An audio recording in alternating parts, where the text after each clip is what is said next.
여러분 안녕하십니까? 아침의 광장 박은정입니다. 출근길 교차로 우회전 잠시 멈춤 하셨는지요? 오늘부터 새 도로교통법이 시행되면서 보행자 보호 의무를 위반하면 승용차 기준 범칙금 6만 원이 부과되고요. 사고가 나면 5년 이하의 금고 또는 2천만 원 이하의 벌금에 처해집니다. 아직은 익숙하지 않아서 또 심지어 빨리 가라는 뒷차의 경적음 때문에 슬금슬금 교차로를 지나갔다 이런 분들 계실 텐데요. 하지만 이제부터는 이 교차로에서 우회전할 때 사람이 보이면 무조건 멈춰야 하고요. 특히 어린이 보호구역 안에서는 신호가 없는 횡단보도에서도 보행자가 있든 없든 상관없이 무조건 차를 멈춰야 합니다. 도로교통공단에 따르면 지난 2017년부터 지난해까지 전국에서 우회전 차량에 의해 사망한 보행자가 355명, 부상자가 2만 300명이 넘는 것으로 집계됐습니다. 바뀐 건 알겠는데 이것저것 복잡하고 모르겠다 싶으시면 교차로에서는 일단 멈추시는 게 좋겠습니다. 7월 12일 화요일 아침의 광장 먼저 이 시각 교통 상황과 날씨 듣겠습니다. 서유리 리포터. 네, 먼저 고속도로입니다. 경부고속도로 서울 방향 영천나들목부터 북대구나들목까지 소통 원활하고요. 중앙고속도로 춘천 방향 군위 145.4km 지점부터 군위 부근 149.6km까지 2차로에서 노면 보수 작업 이어지고 있습니다. 이어서 신대구 부산고속도로 부산 방향 동대구 분기점에서 수성 나들목까지 막힘없이 지나고요. 대구 포항고속도로 대구 방향 도동 분기점부터 팔공산 나들목까지 교통량 꾸준합니다. 이어서 시내도로입니다. 화랑로 강촌마을에서 효목내거리 방향 정체되고 있고요. 국제보상로 동신교에서 신천대교 상동교 방향 좌회전 차량은 1차로 따라 밀립니다. 이어서 신천대로 남대구 나들목 방향 중동교에서 침상교까지 답답한 흐름 이어지고요. 대학로 복현 오거리에서 경대교 교차로 구간 제속도 못 내고 있습니다. 마지막으로 날씨입니다. 오늘 대구와 경북은 구름 많겠고 최고 체감 온도가 31도 안팎으로 올라 무덥겠습니다. 한편 오늘 오후부터 밤사이 경북 서부 내륙을 중심으로 돌풍과 천둥, 번개를 동반한 소나기 내리는 곳이 있겠습니다. 예상 강수량은 5에서 40mm로 비가 내리는 지역에서는 저지대 침수와 하천 범람에 유의하시기 바랍니다. 현재 대구의 기온은 24도, 습도는 80%입니다. 지금까지 서유리였습니다. 지역 시사정보 프로그램의 중심 KBS 대구 제일라디오 아침의 광장을 듣고 계십니다. 네, 화요일 아침의 광장 함께하고 계십니다. 8시 33분 방금 지났습니다. 오늘 아침 지역의 주요 뉴스부터 살펴보겠습니다. 뉴스민의 천용길 기자, 영남일보 최미애 기자 함께합니다. 두 분 어서 오십시오. 네, 안녕하십니까. 예, 첫 소식은 뭔가요? 네, 대구시가 연일 새로운 혁신안을 내놓고 있는데요. 늦게 출근해서 늦게 퇴근할 수 있도록 하는 유연근무제 확대와 더불어서 이번에는 초과 근무 방침도 변경했습니다. 네. 이 기존에는 이 과장 승인을 받으면 할 수 있었던 초과 근무를 이 국장 승인을 득해야지만 할 수 있도록 변경을 했습니다. 강화한 거네요. 네, 이 취지는 일과 삶의 균형을 위해서 이 직원들 일찍 퇴근해라라고 하는 이유라고 밝혔는데요. 하지만 이게 직원들 사이에서는 초과 근무조차도 눈치가 보여서 하지 못하게 되어서 무보수로 근무하게 될 수도 있다. 이런 우려도 함께 나오고 있습니다. 예, 시청 공무원들 분위기는 그럼 어떤 건가요? 네, 시청 공무원들과 좀 이야기를 나눠보니 일단은 장기적으로 보면 이 워라밸, 일과 삶의 균형이 좋아질 것이고 예산을 절감하는 효과가 있을 것이다. 하지만 업무가 있는데 어떻게 초과 근무를 안 할 수 있겠느냐. 이게 임금을 절약해서 예산 절감을 노린다. 이런 이야기도 있다고 전했고요. 네. 이게 또 그 홍준표 대구시장이 현장의 목소리를 듣지 않고 이 성급하게 좀 제도를 손보고 있다. 이런 지적도 나왔습니다.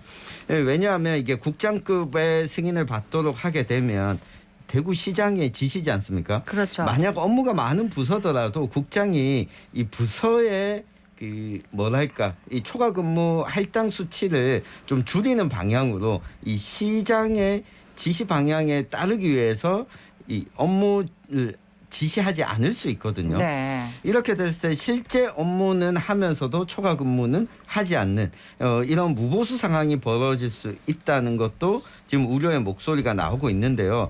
일단 이제 11일부터 이게 시행이 됐는데 어제부터인가요? 네, 어제부터입니다. 한 달 정도 유연근무제와 더불어서 초과근무제까지 이 시민들이 공무원들의 업무 양에 따라서 뭔가 불편을 받는 사항이 나타나지는 않는지까지도 한 달 정도는 좀 살펴봐야 되지 않을까 싶습니다. 네, 시민들 불편은 없어야 되겠고 뭐 장기적으로는 또 그 시청 공무원들도 좀 삶과 네. 또 일의 또 균형을 또 이룰 수 있는 그런 목표를 좀 이룰 수 있는 두 가지 다 방법이- 달성했으면 네, 좋겠습니다. 그런데 부작용이 좀 네. 걱정된다 이런 네. 지적이시네요. 다음 소식 듣겠습니다. 네, 지난 10일 대한적십자사 대구 경북 혈액원에서 난 불로 보관 중이던 혈액이 상당 부분 소실되면서 혈액원 시설 노후화 문제가 지적되고 있습니다. 이날 오전 1시 46분쯤 대구 경북 혈액원 1층 혈액 냉동창고 쪽에서 난 불로 인해 11,000여 유닛 중 69%인 7,600여 유닛이 폐기됐는데요. 여기서 유닛은 1회 헌혈용 포장 단위를 의미합니다. 네. 예, 화재가 난 혈액원 건물에는 스프링클러가 설치되지 않았던 것으로 알려졌는데요. 어제 대한적십자사 혈액관리본부와 대구 경북 혈액원은 화재 이후 비상대책회의를 갖는 등 사태 수습에 나섰습니다. 대구 경북 혈액원 관계자는 혈액 보관이 중요한 사안이고 시설 노후화 문제도 드러난 만큼 보건복지부 적십자사와 협의해 향후 대책을 마련하겠다고 밝혔는데요. 혈액관리법에 따르면 대한적십자사는 정부의 혈액관리 업무를 위탁받아 운영하고 있고요. 혈액원은 혈액의 적정 온도 등 보건복지부령으로 정하는 기준에 따라 혈액관리 업무를 해야 합니다. 예, 보건복지부 관계자들은 화재 발생 후 현장을 둘러보고 혈액 수급 상황 등을 파악했는데요. 시설 노후화를 비롯해 혈액관리 전반에 대한 점검을 하기로 했습니다. 앞서 대한적십자사 혈액관리본부는 화재 당일 공지를 통해 해당 혈액원에서 보유하고 있던 수혈용 혈액 제제는 신속하게 분산 조치했다고 밝혔는데요. 다만 수혈자의 안전과 불안감 해소를 위해 수혈용으로는 사용하지 않기로 했고 네. 대구 경북 지역 혈액 공급에는 당장 문제가 없다는 입장입니다. 혈액원 시설이 많이 노후화돼 있군요. 네, 맞습니다. 예, 소식을 하나 더 듣겠습니다. 네, 매공 문산 정수장의 발암물질 총 트리할로메탄 농도가 이 고산 정수장의 2.5배에 이르고 있다라고 하는 주장이 나왔습니다. 이 대구안전생활실천시민연합이 어제 보도자료를 통해서 이같이 밝혔는데요. 이게 매공 문산 정수장은 낙동강 물을 정수하는 곳이고 네. 이 고산 정수장은 운문댐 물을 정수하는 곳입니다. 이 상대적으로 낙동강 수질이 운문댐 수질보다 떨어지기 때문에 이 많은 이 염소를 투입하게 되고 여기에 이 부산물로 이 발암물질인 이 총트리할로메탄 농도가 높아진다 하는 주장인데요. 네. 실제 그 문산 매곡 정수장 낙동강 물을 정화하는 데는 이 고도 정수 처리를 하게 되면서 이 많은 약품을 상대적으로는 투입을 하고 있습니다. 때문에 이와 같은 지금처럼 이 가뭄이 이어지면서 이 낙동강 물을 대구시가 많이 끌어다 쓰게 될 경우에는 이 수돗물에 대한 이 오염도가 더 걱정이 된다라고 하는 겁니다. 네. 따라서 우리 치수원 다변화와 관련해서 그리고 또 이 홍준표 대구시장이 밝힌 이 북부 지역에서 댐물을 끌어오는 관로 개설까지도 앞으로 좀 논의가 계속해서 좀 필요할 것으로 보입니다. 수돗물로 바꾸는 정수하는 그 약품도 이제 문제가 될 수 있다는 거네요. 그렇습니다. 너무 짙어지면 말이죠. 네. 농도가요. 자, 지역 소식은 여기까지 듣고요. 이슈 토크로 넘어가겠습니다. 오늘 짚어볼 이슈는 뭔가요? 네, 대구시의 공공기관 통폐합 방안이 좀 빠르게 추진되면서 이 통폐합 대상이 되는 기관 수장들이 잇따라 사의를 표명하고 있습니다. 이 공사공단의 통폐합이 빠르면 이 다음 달 마무리될 것으로 대구시는 보고 있는데 이 풀어야 될 과제가 무엇인지 한번 짚어보겠습니다. 어제 지역 문화예술관광 분야의 공공기관 대표 3명이 동시에 사의를 표했습니다. 네, 이승익 대구문화재단 대표와 박인건 대구오페라하우스 재단 대표, 박상철 대구관광재단 대표는 어제 공동 입장문을 내고 남은 임기와 상관없이 대표직을 내려놓는다고 밝혔는데요. 세계 출연기관 대표는 홍준표 시장이 대구 50년 미래를 준비하는 토대를 만들기 위해 추진하는 강도 높은 공공부문 개혁과 사회적 책임 강화 정책을 지지하며 개혁에 힘을 싣고자 이같이 의견을 모았다고 밝혔습니다. 다만 이들은 관련 조례 개정과 기존 재단법인 청산 등 절차를 감안해 대표직 사임 시기를 9월 하순에 정하기로 했습니다. 임기가 남아 있는데도 이렇게 대표들이 기관들이 사의를 표한 건 이들 기관이 이제 통폐합 대상 기관에 이제 올랐던 거죠. 그렇습니다. 이 대구시가 가칭 대구문화예술진흥원 설립을 위해 이 통합하겠다고 발표한 이 대상 기관들입니다.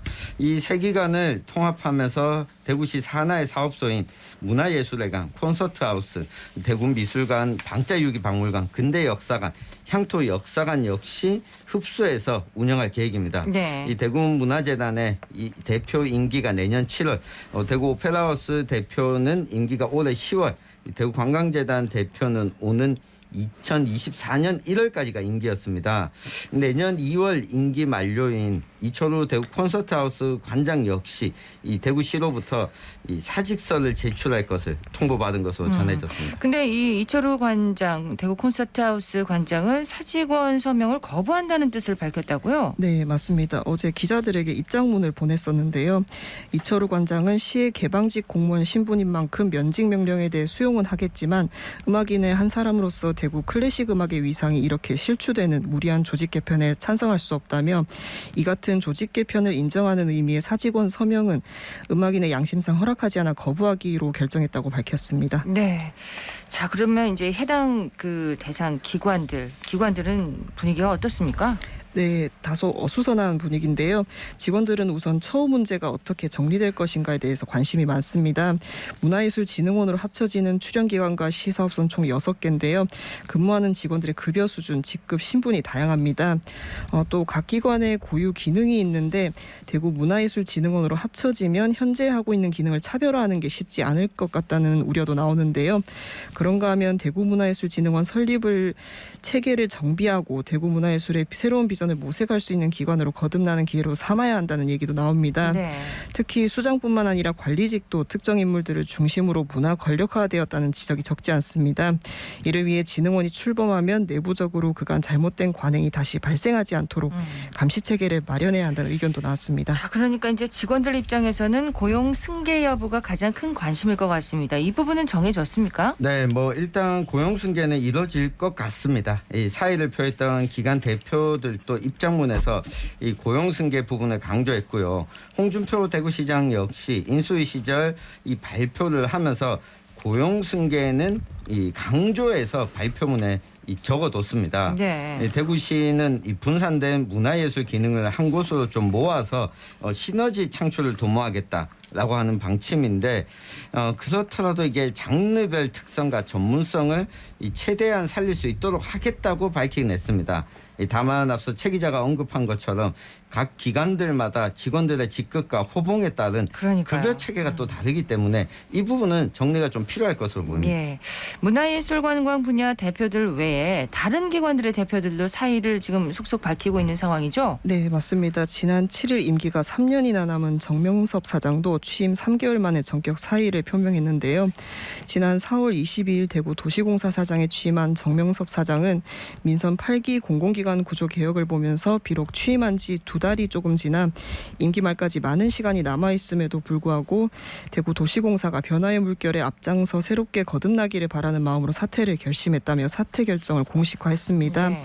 또 오는 9월까지 임기인 서장은 엑스코 사장도 다음 달 말 자진 사퇴할 예정인데요. 서 사장은 엑스코가 구조조정 대상에서 빠졌지만 새로운 시장이 취임한 만큼 임기에 연연하지 않고 한 달 앞당겨 조기 퇴진을 결정했다고 사퇴 입장을 전했습니다. 자, 이런 공공기관의 변화를 바라보는 시민들, 혁신이다, 칼바람이다, 이렇게 의견이 좀 분분합니다. 네, 이게 혁신이다라고 했을 때는 이 홍준표 대구시장이 밝힌 것처럼 공공기관을 통폐합하면서 이 세금도 좀 줄이겠다라고 하는 거고, 이게 칼바람이다라고 하는 측면에서 보면 이렇게 통폐합하면서 기존에 하던 기관들이 하던 기능을 제대로 수행할 수 있겠냐라고 하는 우려인데 어떤 결과로 이어질지는 현재까지는 좀 섣불리 예측하기는 어려운 상황입니다. 예. 통폐합은 그러면 인수위에서 발표했던 처음 그 방안 그대로 계속 진행되는 건가요? 네, 현재까지는 그런데요. 대구시는 시장직 인수위원회 공공기관 구조 개혁안을 바탕으로 조속하게 공공기관 통폐합 추진 근거를 마련하고 조례 제정을 준비한다는 방침입니다. 홍 시장 취임 후에는 공공기관 구조 개혁 업무 등을 지원할 공공혁신추진 태스크포스도 직원 5명으로 구성해 발족했고요. 최근 시 산하 공공기관 관련 각 실국에 공공기관 통폐합을 위한 조례 제정 준비를 요청해 실국별로 관련 작업을 진행 중입니다. 대구시의 공공기관 구조개혁 로드맵은 7월에서 8월까지 통폐합 관련 조례를 통과시키고 9월 말에서 10월 초쯤 통폐합 기관 설립을 목표로 하고 있습니다. 네. 그 방안 그대로 진행된다면 18개 공공기관을 10개로 줄이는 거죠? 그렇습니다. 앞서 언급했던 문화 관련한 진흥원 설립 방안, 그러니까 문화예술 관련한 기관들을 통폐합하는 것, 거기에다가 또 한 가지 좀 우려가 되는 것 중에 하나가 이 복지와 관련된 기관들을 하나로 지금 통폐합하겠다라고 하는 안도 나왔습니다. 예. 이 대구 사회서비스원, 이 대구 여성가족재단, 청소년지원재단, 이 평생학습진흥원을 이 통합해서 대구 행복진흥원을 설립하겠다 하는 방안도 나왔는데, 사실 이 기관들이 다 재단으로 있는 경우가 이 재단으로 존재하게 되면 수익 사업이나 이런 것들은 못 하거든요. 그럼에도 재단을 설립하고 공사 대신에 재단을 예. 설립하는 이유는 수익성을 낼 수 없는 분야이기 때문에 시가 전적으로 예산을 출연하는 방식으로 가는 겁니다. 그런데 이 만들어진 지 얼마 되지도 않은 기관들도 지금 포함되어 있거든요. 네. 이 기관들이 하던 역할을 하나로 통합했을 때 과연 그 전에 목표를 달성할 수 있겠느냐 네. 하는 부분도 워낙 작은 기관들이다 보니까 직원들의 내부 반발 등은 아직까지 나오지 않고 있는데 좀 걱정이 되는 상황입니다. 기능이나 목표도 다 달라서 네. 통합했을 때 어떤 시너지 효과가 날지 좀 의문이다 이런 얘기를 해주셨는데 소속이나 또 직급, 임금 체계 등이 지금 다 달라서 실행 과정에서 상당한 혼란이 있을 수 있다 이런 지적도 나오고 있죠. 네, 맞습니다. 가장 대표적인 게 대구도시철도공사와 대구도시철도건설본부인데요. 대구도시철도공사는 지방공기업으로 구성원의 신분이 공기업 직원입니다. 반면 대구도시철도건설본부는 대구시 산하사업소로 공무원으로 구성되어 있습니다. 그래서 두 조직이 합쳐지면 공무원과 공기업 직원이 함께 근무하게 되는데 그러네요. 네, 인사나 조직 배분에 있어서 혼란이 예상됩니다. 또 앞서 말씀드린 대구문화재단 등 문화 분야 출연기관과 시사업소도 직원들의 신분이 다른데요. 시사업소에는 임기제 공무원들도 있고요. 대구문화재단에는 정규직도 있지만 무기계약직 기간제 직원들도 있습니다. 예, 또 이번에 통폐합되는 대구 오페라하우스의 경우에는 2013년에 세계 오페라 관련 조직을 하나로 통폐합한 사례이기도 한데요. 이때도 급여 체계나 업무 조정이 제대로 이뤄지지 않아서 좀 문제가 있었습니다. 그 결과 같은 업무를 담당하면서도 직원 간 임금 체계가 다르고 팀장보다 월급을 더 많이 받는 부하 직원이 생기기도 했습니다. 그렇군요. 기업 지원 기관 통폐합 같은 경우는 정부 소관 부처가 반대한다는 것 같던데요. 그렇습니다. 이 대구 테크노파크가 기업 지원하는 기관인데 예. 여기에다가 디지털산업진흥원과 대구경북디자인진흥원까지 통폐합하겠다라고 하는 이 안을 냈습니다. 그런데 이게 과학기술정보통신부와 산업통상자원부 승인도 필요하고 게다가 과기부가 이 디지털산업진흥원에 이 대구 TP 통합 반대 의견을 또 전달한 것으로 전해졌습니다. 과기부에서요. 네, 이게 소프트웨어 산업을 주로 육성하는 것이 목표인 기관인데 이걸 대구 테크노파크, 그러니까 일반 기업을 지원하는 기관에 통폐합하게 되면 이 역할이 축소될 수밖에 없다. 그리고 이게 정부 정책 기조와도 반대가 된다라고 하면서 이 통폐합을 반대하는 이 기업들의 목소리까지 좀 더해지고 있다고 합니다. 네. 본격화하고 있는 대구시 산하 공공기관 통폐합 연착륙하려면 뭐 여러 가지 우려를 좀 우려를 극복하고 좀 연착륙하려면 어떻게 해야 할까요? 네, 일단은 이게 기본적으로 출연기관이나 재단들은 모두 대구시 조례에 근거하고 있습니다. 이게 시장이 의지를 밝혔지만 이 통폐합을 위해서는 조례 개정을 해야 되고 이걸 위해서는 대구시의 의결을 거쳐야 됩니다. 네. 무엇보다 중요한 게 대구시의원들의 역할인데요. 어제 처음으로 대구시의원들이 목소리를 냈습니다. 이 대구시로부터 공공기관 이 혁신과 관련한 이 조례 거래한 설명을 듣고 노력은 잘 알겠지만 급하게 추진하는 것만이 능사는 아니다 의견을 냈거든요. 네. 이 통폐합을 위한 통폐합이 아니라 이 장기적인 안목을 갖고 더 꼼꼼하게 추진해달라 이런 주문을 대구시 의회가 했는데 대구 시의원들이 이 역할이 무엇인지 설립 목적이 무엇인지 맞게끔 꼼꼼하게 좀 따져보는 역할을 시민들 대신 해주게 좀 네. 기대하겠습니다. 대구시의 공공기관 통폐합이 본격화됐다는 소식 오늘 정리해드렸습니다. 뉴스민의 천용길 기자, 영남일보 최미애 기자였습니다. 두 분 고맙습니다. 감사합니다.